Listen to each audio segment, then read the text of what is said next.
50대, 60대에 접어들며 마주하는 가장 큰 두려움은 내가 지금처럼 살 수 있을까? 라는 현실적인 고민입니다.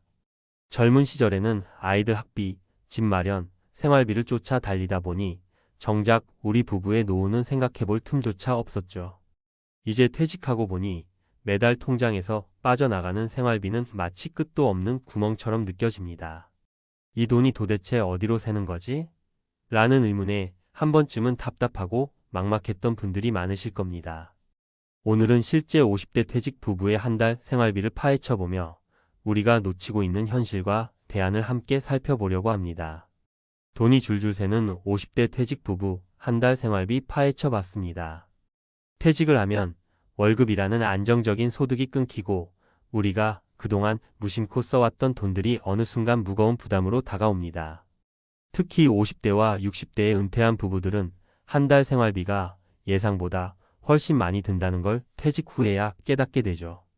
그래서 오늘은 한 달 생활비의 진짜 실체와 이를 줄일 수 있는 현실적인 방법을 이야기해 보겠습니다. 특히 공감할 만한 사례 3가지를 통해 구체적으로 짚어볼게요. 사례 1. 고정비가 이렇게 많은 줄 몰랐어요.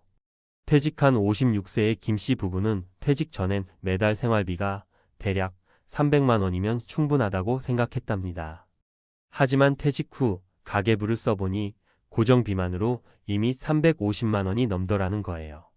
관리비, 전기세, 인터넷, 핸드폰 요금, 자동차 보험료까지 매달 빠져나가는 돈이 상당했죠. 거기에 건강보험료와 국민연금도 생각보다 부담이 컸고요. 이 고정비들은 줄이기가 쉽지 않습니다. 그래서 김씨 부부는 하나씩 체크리스트를 만들었어요. 우선 사용하지 않던 케이블 TV를 끊고 인터넷 요금제를 저렴한 것으로 바꿨습니다. 자동차도 한 대를 팔고 대중교통을 주로 이용하면서 유지비를 줄였죠. 이런 작은 변화들이 모여 매달 약 50만 원의 지출을 절약할 수 있었습니다. 교훈 가계부를 써보면 예상치 못한 고정비가 눈에 띕니다. 줄일 수 있는 항목을 하나씩 체크하고 실질적인 지출 감축을 실행해 보세요. 사례, 이 외식비가 이렇게 큰 지출을 줄이야. 퇴직 후 한 달에 몇 번쯤은 외식을 즐기며 이 정도는 괜찮겠지라고 생각하기 쉽습니다. 박씨 부부는 퇴직 초기 외식비로만 한 달에 70만 원을 썼습니다. 외식 한 번에 34만 원씩 쓰다 보니 금세 10만 원 단위로 늘어난 거죠. 이 돈이 쌓이면 1년이면 800만 원 가까운 지출이 됩니다. 박씨 부부는 외식 대신 집밥을 선택하기로 결심했습니다. 주말마다 동네 시장에서 신선한 재료를 사다가 둘이서 요리하는 시간을 가지니 의외로 재미도 있고 돈도 절약됐어요. 외식을 한 달에 한 번으로 줄이면서 외식비를 20만 원 이하로 줄일 수 있었습니다. 교훈 외식은 사소한 지출처럼 보이지만 꾸준히 쌓이면 엄청난 금액으로 다가옵니다. 집밥을 통해 돈도 절약하고 건강도 챙기세요. 사례 3. 소소한 취미가 생활비를 갉아먹었어요. 퇴직 후 시간이 많아지면서 취미를 즐기는 건 좋지만 생각보다 많은 돈이 들어갑니다. 예를 들어 이씨 부부는 골프를 취미로 시작했는데 한 달에 80만 원이 넘는 돈을 골프장 비용과 장비 구입에 썼습니다. 물론 즐겁게 시간을 보낸 건 좋았지만 생활비를 감당하기가 점점 어려워지더라는 거예요. 그래서 이씨 부부는 취미를 비용이 덜 드는 활동으로 바꾸기로 했습니다. 산책과 자전거 타기처럼 무료로 할 수 있는 운동으로 바꾸고 지역 도서관에서 독서를 즐기며 여가 시간을 보냈습니다. 이렇게 바꾼 후 한 달에 약 60만 원을 절약할 수 있었죠. 대신 모은 돈으로 여행 한 번을 다녀오면서 더 큰 행복을 누릴 수 있었습니다. 교훈 취미를 선택할 때 비용을 따져보고 장기적으로 유지할 수 있는 활동을 찾는 것이 중요합니다. 한 달 생활비 줄이는 핵심 방법. 이 사례들에서 공통적으로 발견할 수 있는 것은 퇴직 후 생활비는 생각보다 더 많이 든다는 점입니다. 하지만 그 지출은 우리가 조금만 신경 쓰면 줄일 수 있습니다. 가계부 작성은 필수 가계부를 통해 고정비와 변동비를 명확히 파악하세요. 필요 없는 고정비 줄이기 인터넷 요금제, 보험료, 자동차 유지비 등을 꼼꼼히 체크하세요. 소소한 사치 줄이기 외식비와 취미 비용을 줄이는 대신 실질적인 만족을 줄 수 있는 활동을 찾으세요. 저비용 취미 찾기 걷기, 독서, 동네 산책처럼 돈을 들이지 않는 활동을 즐기세요. 퇴직 후의 생활비는 단순히 줄이기 위한 것이 아니라 지속 가능한 삶을 만드는 중요한 과정입니다. 우리의 목표는 단순히 아끼는 것이 아니라 필요한 곳에 쓰고 불필요한 낭비를 줄여 더 행복한 은퇴 생활을 누리는 것입니다.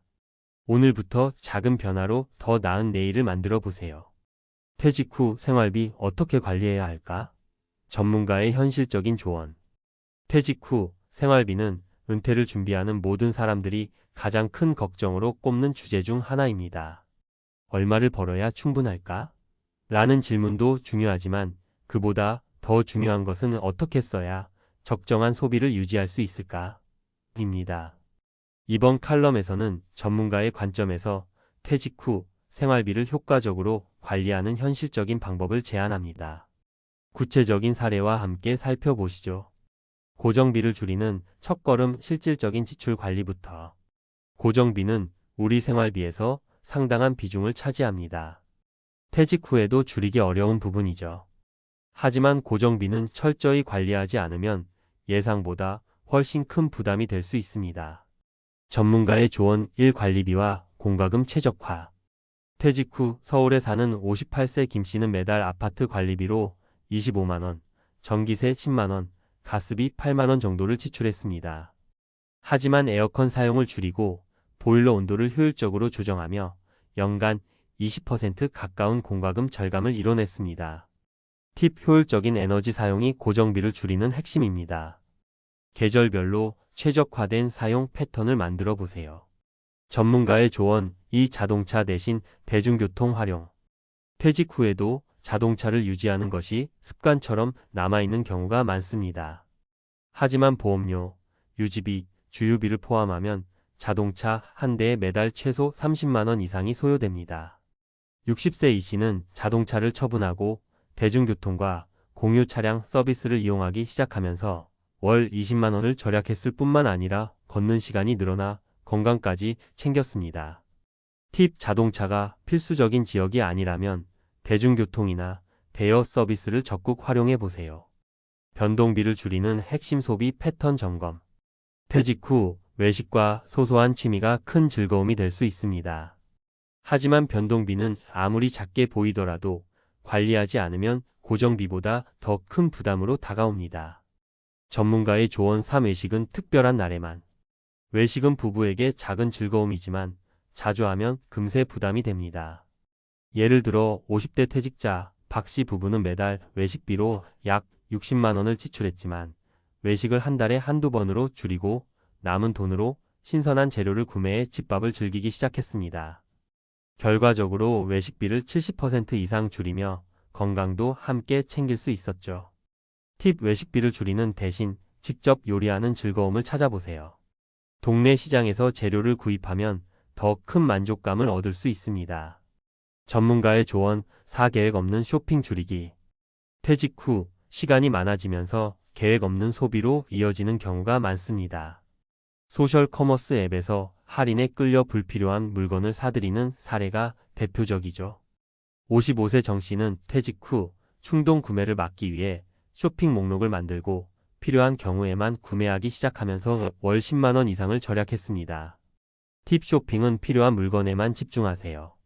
충동 구매는 가계부에 큰 부담을 줍니다.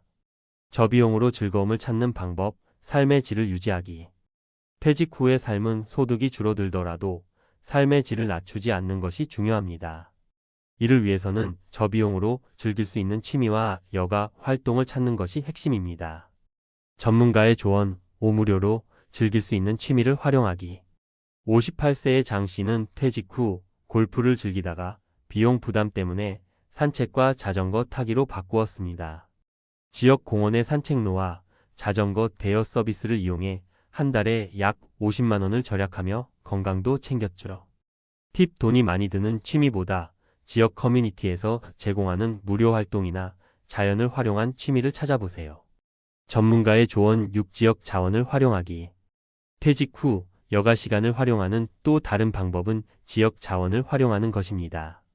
60세의 이씨 부부는 동네 도서관에서 책을 빌려 읽고 문화센터 강의를 무료로 들으며 매달 30만 원 이상의 문화비를 절약했습니다.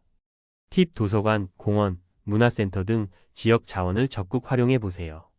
값비싼 활동보다 더 큰 만족감을 줄 수 있습니다. 결론: 퇴직 후에도 지혜롭게 지출을 관리하는 법. 퇴직 후의 생활비는 단순히 절약만이 아니라 가치를 중심으로 소비를 재구성하는 것이 중요합니다. 위 사례들에서 알 수 있듯이 고정비는 철저히 점검하고 변동비는 소비 습관을 개선하며 저비용으로도 즐길 수 있는 방법을 찾아야 합니다. 퇴직 후의 삶은 새로운 시작입니다. 소비 패턴을 재정비하고 효율적으로 지출을 관리하면 더욱 풍요로운 노후를 만들어 갈 수 있습니다. 오늘부터 작은 습관을 바꿔보세요. 당신의 노후는 더 행복해질 것입니다.